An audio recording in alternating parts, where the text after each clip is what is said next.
राधे राधे, जय श्री कृष्णा।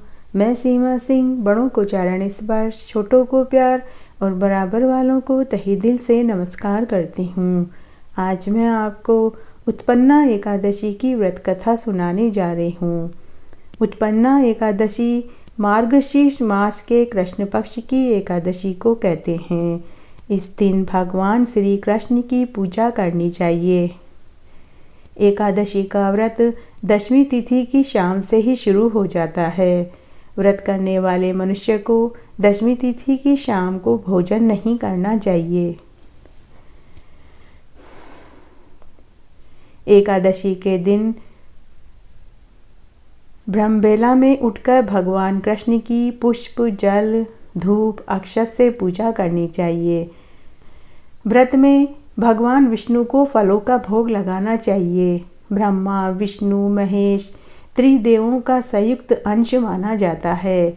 यह अंश दत्तात्रेय के नाम से प्रकट हुआ था। यह मोक्ष देने वाला व्रत बताया गया है।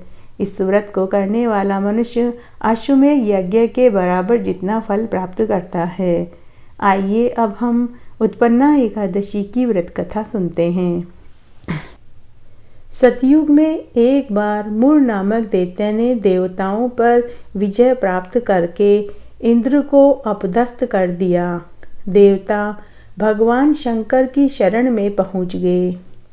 तब भगवान शंकर ने देवताओं को विष्णु जी के पास भेज दिया। विष्णु जी ने दानवों को परास्त कर दिया, परंतु मूर नामक दैत्य भाग गया। जब भगवान विष्णु ने मूर नामक दैत्य को भागते हुए देखा तो उन्होंने उसे छोड़ दिया और भगवान बद्रिका आश्रम की गुफा में जाकर आराम करने लगे। जब मूर दैत्य को पता लगा कि भगवान विष्णु बद्रिका आश्रम की गुफा में आराम कर रहे हैं तो वह दैत्य भगवान विष्णु को मारने के लिए वहां पहुंच गया। भगवान विष्णु आराम कर रहे थे, तब भगवान विष्णु के शरीर से एक कन्या का जन्म हुआ। उस कन्या ने मूर का वध कर दिया। थोड़ी देर बाद जब विष्णु भगवान की निद्रा टूटी तो उन्होंने मूर दैत्य को मरा हुआ देखा और उनके पास एक कन्या को खड़े हुए देखा।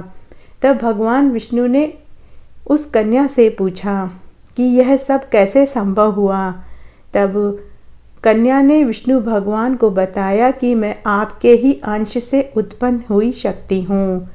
भगवान विष्णु प्रसन्न हो गए और उस कन्या को आशीर्वाद दिया कि तुम संसार में माया जाल में उलझे हुए तथा मोह के कारण मुझसे विमुख हुए प्राणियों को मुझ तक लाने में सक्षम हो जाओगी। जो भी तुम्हारी आराधना करेगा वह प्राणी आजीवन सुखी रहेगा। यही कन्या एकादशी के नाम से जानी जाती है। वर्ष की 24 एकादशियों में से यही एकादशी ऐसी है जिसका महात्म्य अपूर्व बताया गया है। इसीलिए इस एकादशी का नाम उत्पन्ना एकादशी पड़ा है, क्योंकि भगवान विष्णु के अंश से ही एक शक्ति उत्पन्न हुई, इसीलिए उस शक्ति का नाम उत्पन्ना एकादशी पड़ा, अर्थात उत्पन्ना देवी नाम पड़ा। इस तरह आज मैंने आपको उत्पन्ना एकादशी की व्रत कथा सुनाई। आशा करती हूँ आपको ज़रूर पसंद आएगी। मेरे साथ बने रहने के लिए आपका बहुत बहुत धन्यवाद।